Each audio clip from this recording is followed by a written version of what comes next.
Recording, and I'm going to share my screen. So again, welcome everyone to our basketball preseason meeting, and congratulations for being part of our 2024-25 girls basketball program. I am Andy Crisafulli, the athletic director at Dartmouth. I am joined by Brian Jalbert, who is our head coach, who will get an opportunity to speak in a little bit, along with his assistant coaches, who I am going to allow him to introduce out of respect to him. And but I will have the very first part, which will go over some of the nuts and the bolts. I know we do have some returning, or quite a few returning student athletes from the fall. So there will be a couple of things that will be repetitive, where there'll be a few new things that we're going to share that is directly related to our winter season. So our One Dartmouth standard is student athletes, staff, and families are expected to be role models and positively represent our school and community. All right, and that is at home, on the road, traveling, in school, out of school, everything that you are participating in representation of our great town. Okay, so please make sure that we have that in the front of our mind when we're going through this great season we're about to have.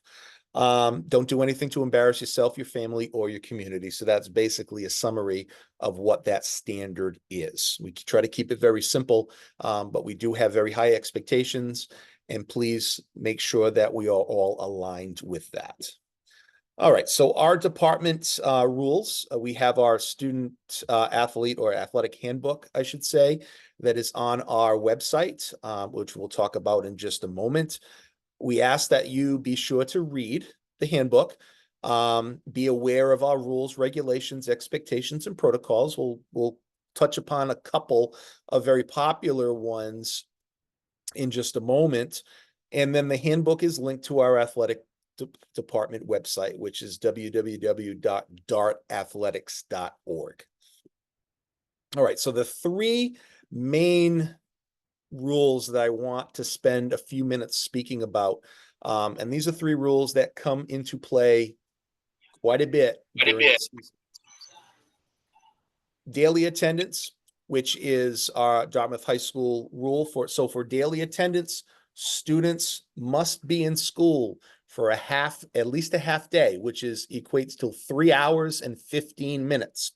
Now, I don't feel comfortable saying you have to be on this certain time and you have to stay until this certain time, okay? Or again, come in late and make sure you stay the rest of the day, because 3 hours and 15 minutes can be pieced together multiple ways, okay? We do ask that the priority is to be in school on time by 7:30, not accumulate tardies and be able to stay for the whole school day. Now, things do come up, things do happen, whether it's sickness, whether there are doctor's appointments, whether there are family issues that do come up.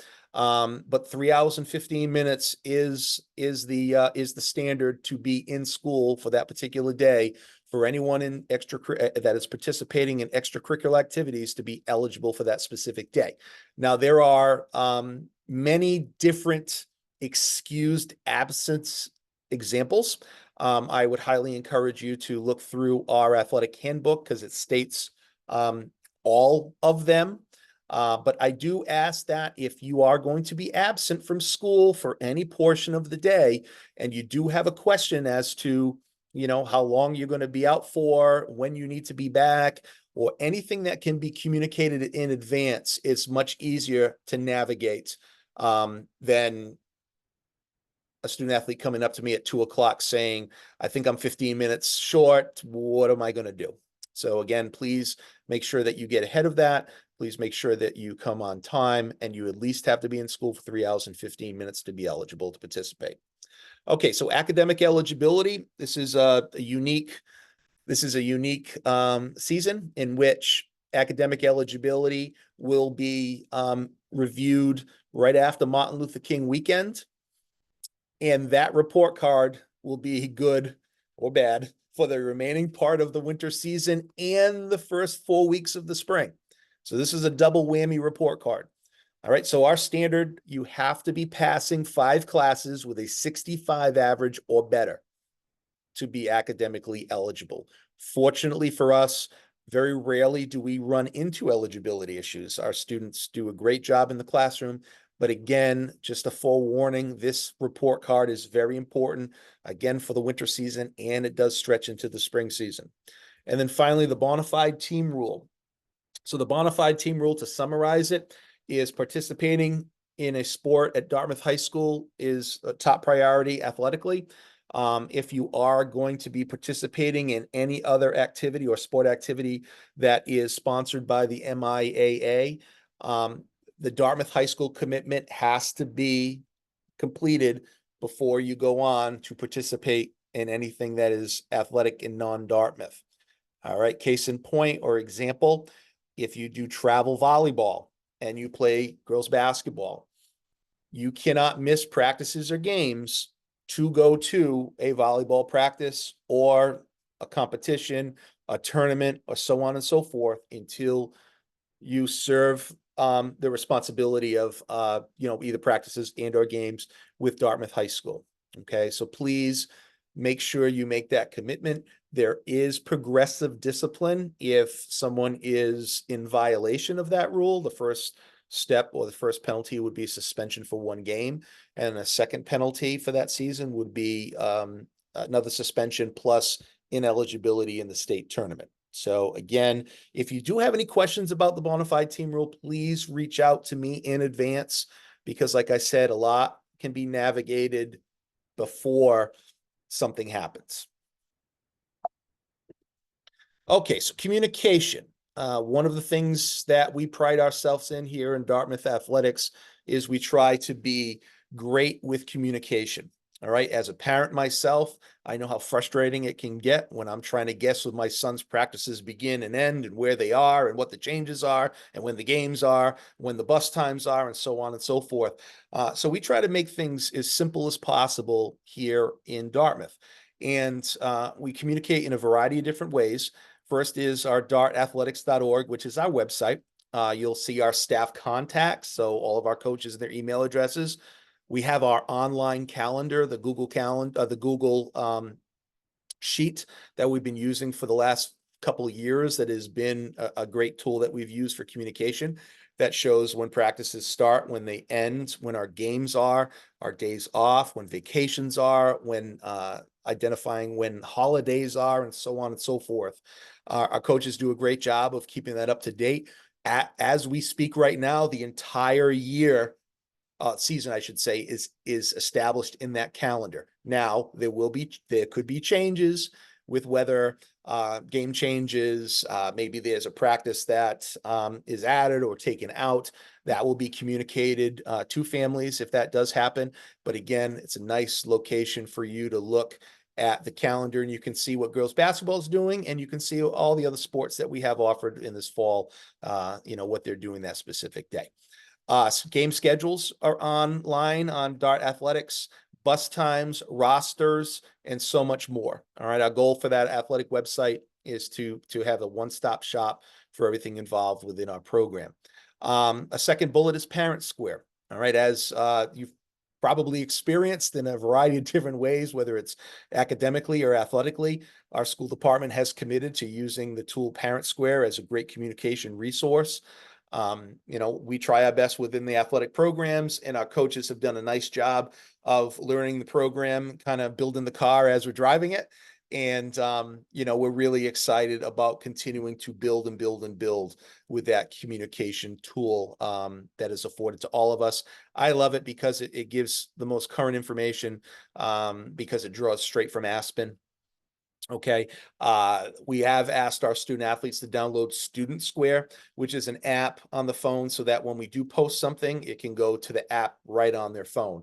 And then there is a feature that I'm hoping that we can integrate after New Year's, in which student athletes will add their cell phone numbers in their app and be able to get messages as text messages. Which again is another great tool or avenue to get information. We do our newsletter, our athletic department newsletter. We haven't done one since mid fall. We're about due for the next one to come out before our vacation week. So please be on the lookout for that. Again, that's something we'll share on Parent Square.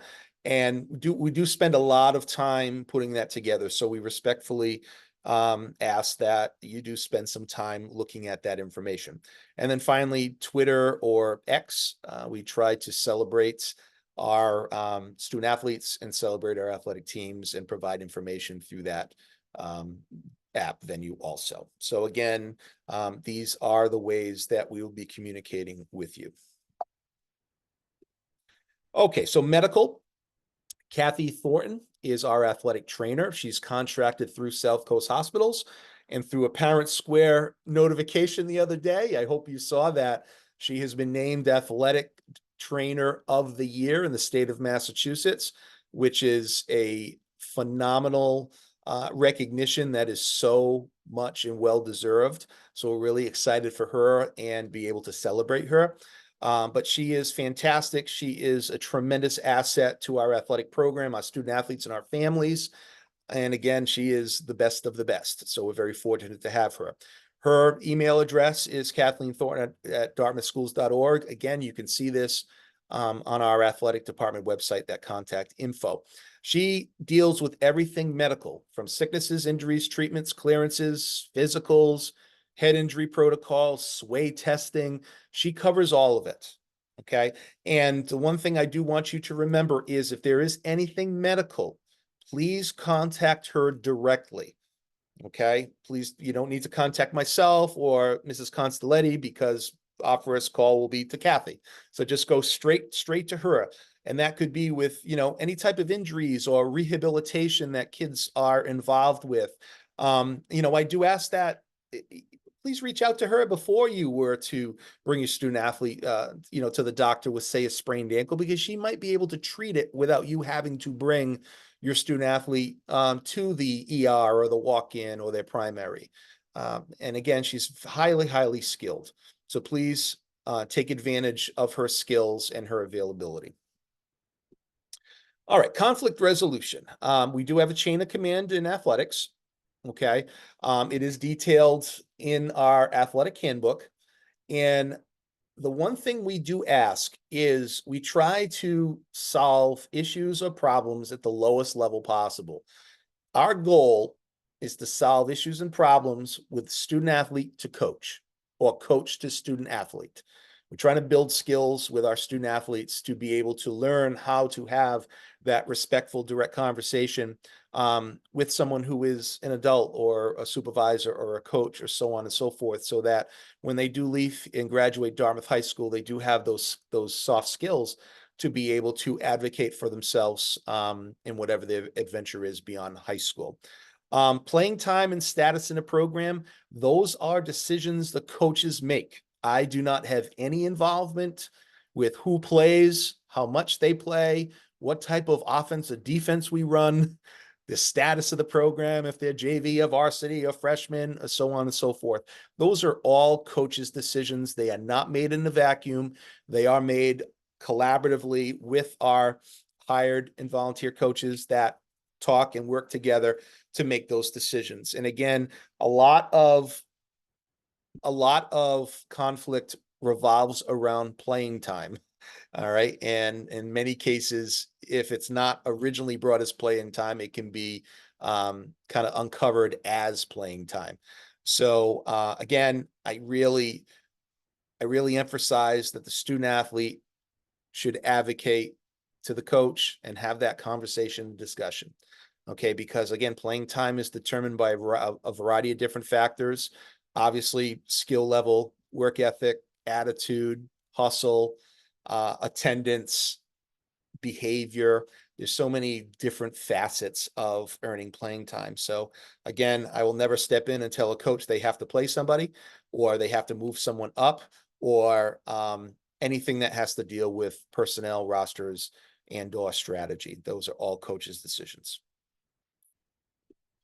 All right, so fan and expectation, always my favorite slide. All right, so games are school-sponsored events. Now, I am not ignorant to say that sports and high school athletics can be very emotional, because it can. Okay. The amount of time that student athletes put in, to their seasons, obviously the commitment parents make to allow them the opportunity to participate, whether it's the transportation, it's the conversations at home, talking them through situations, encouraging them. So everyone has a vested interest in this season.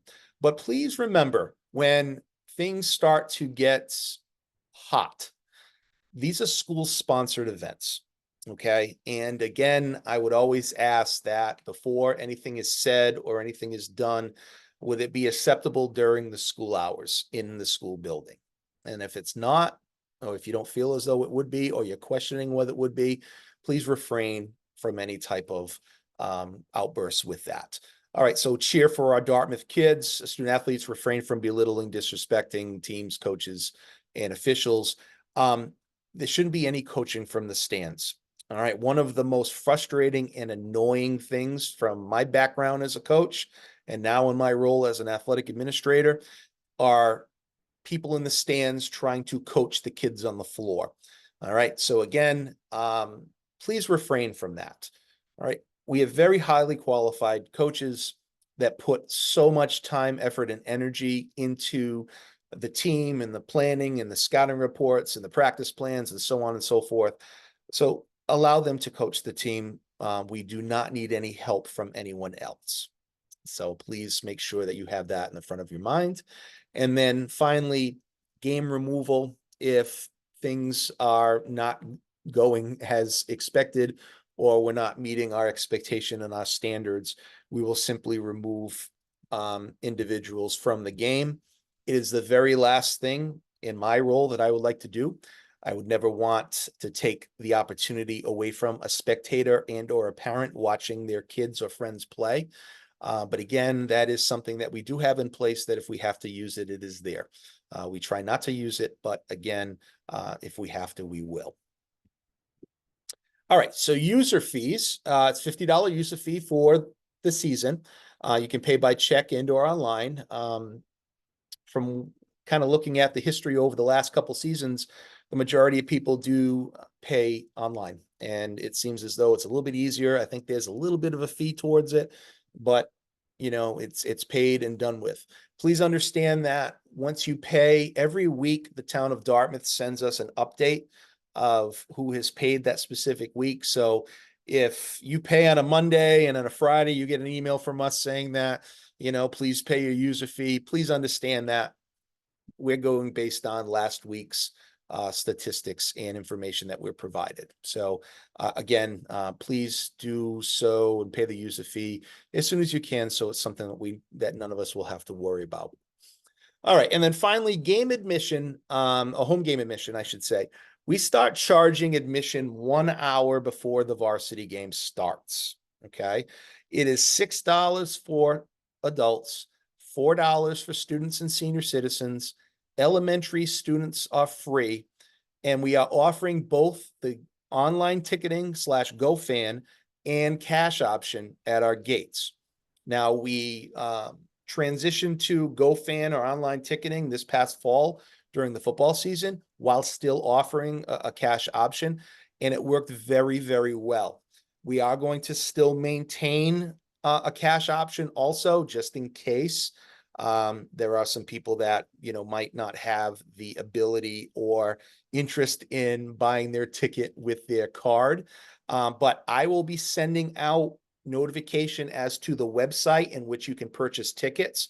As of right now, if you were to go to that website, you'll see all of our games from today till New Year's. Okay. And then during Christmas break, I'll add the rest of them in. I try not to get too far ahead, especially in the winter season, just because of the weather. Okay.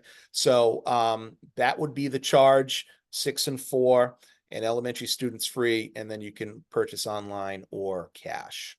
And I will be sharing that information with you via Parent Square. I'm not going to do it like we did in the fall with football, because football was 5 games, once every other week, 1 or 2 posts out, where in basketball, we're playing 2 games a week. So I'm going to put a link out at the very beginning of the season that if you continue to use that link, you will see all of our games. Okay. All right. Actually, one other thing before I go to questions. One other great caveat for this year is we finally have our huddle camera up and working. So it is a great tool for our coaches, for filming of games and breaking down film. It is a great opportunity for kids to get their memberships and be able to create highlight videos. And it also offers a live stream version in which I will provide you the information. So in theory, 15 minutes before the game starts, you should be able to get on that live stream and watch the game free of charge, which is a little bit different than some of the schools that offer the NFHS network, which you have to have a membership to be able to watch the games. So again, I'll be supplying all that information for everyone. I don't anticipate this to be clunky at the beginning, but if it is, please be patient with us as we work through a couple of little growing pains that we could possibly run into. But it is a great opportunity for our kids, our coaches, and our community with this new huddle camera. Now, having said that, before I pass this on to Coach Jalbert, is there anyone who has a question about anything that I've just presented to you over the last 15 minutes? If you have anything, please feel free to unmute yourself and fire away.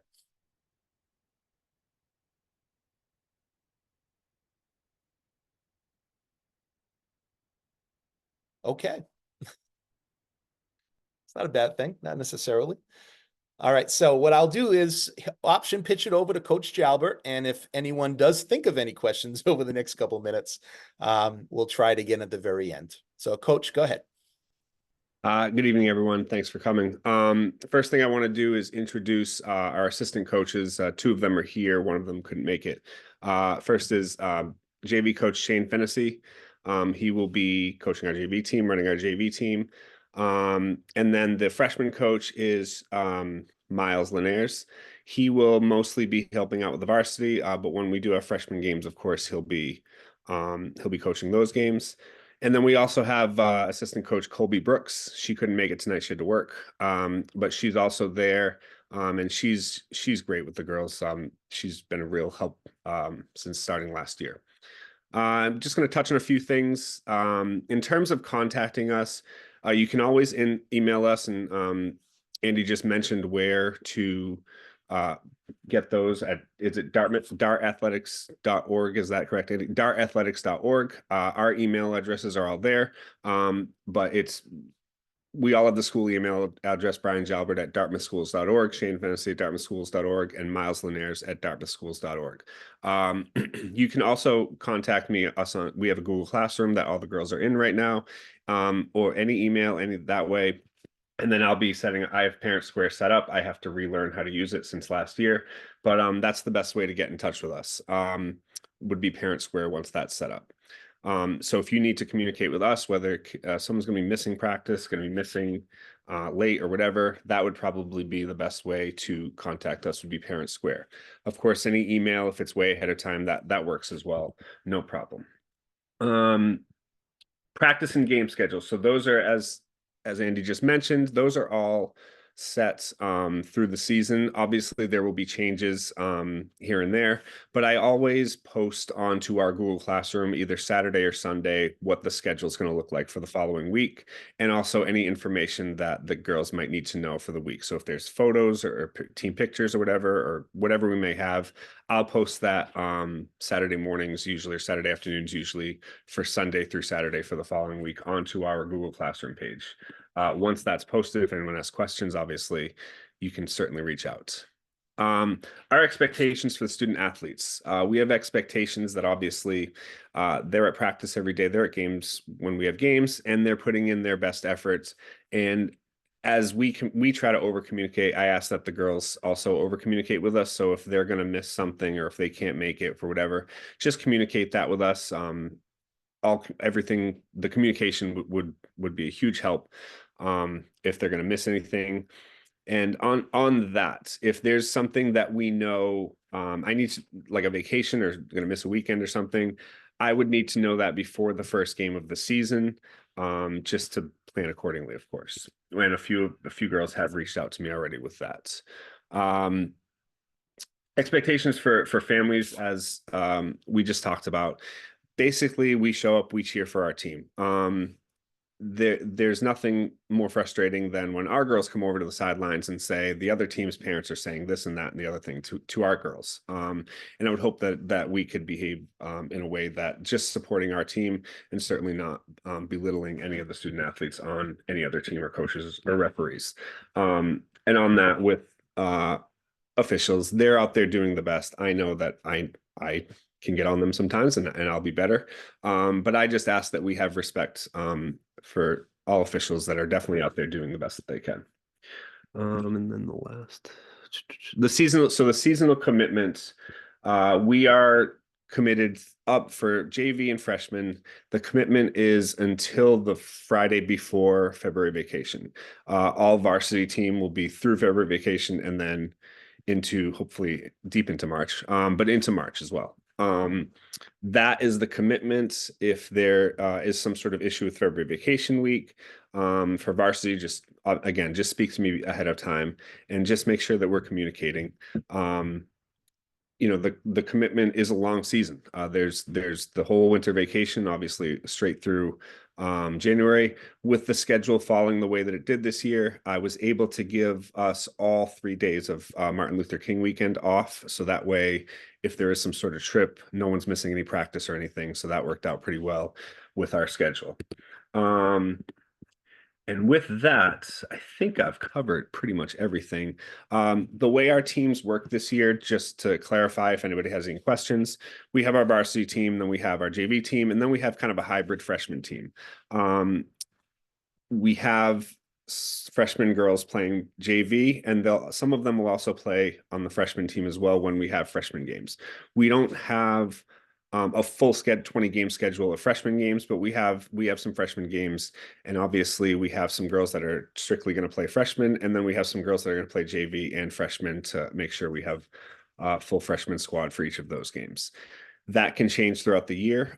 Some girls could rotate up to JV and so on and so forth, but just so we know, we do have 3 full teams, if you will, of schedules this season, and they're allowed to play 6 quarters a night, or a day, I should say. So that way they can play in both the freshman and JV games, or some of them will play in JV and varsity games as well. Coach, can I hop in for 1 second on Absolutely. the point with freshmen? So there are very few schools that have freshman girls basketball. So when you look at today's schedule of freshmen, it is not complete as we sit right now, is because it seems as though every day getting new emails about this school won't have freshmen, this school won't have freshmen, this school is looking for additional freshman games. So that schedule is going to be built as we go. Again, give plenty of notice as to when we do put games in and what spots. But please know that we're in a really good situation where we do have a 3-level program, where the majority of teams that we play will not, but we will continue to try to build that program to give those freshmen that quality experience. So sorry about that, Coach. No worries. No worries. And so some of those girls that are just playing freshmen, they'll have opportunities to play JV as well. We'll try to rotate to make sure that everyone gets an opportunity, of course. And things happen throughout the season. We have strong numbers right now, and obviously we hope it stays that way, but things can happen where people move back and forth. So it's nice to have the 3 teams, to be honest. I think I've touched on everything, and at this point, are there any questions for me?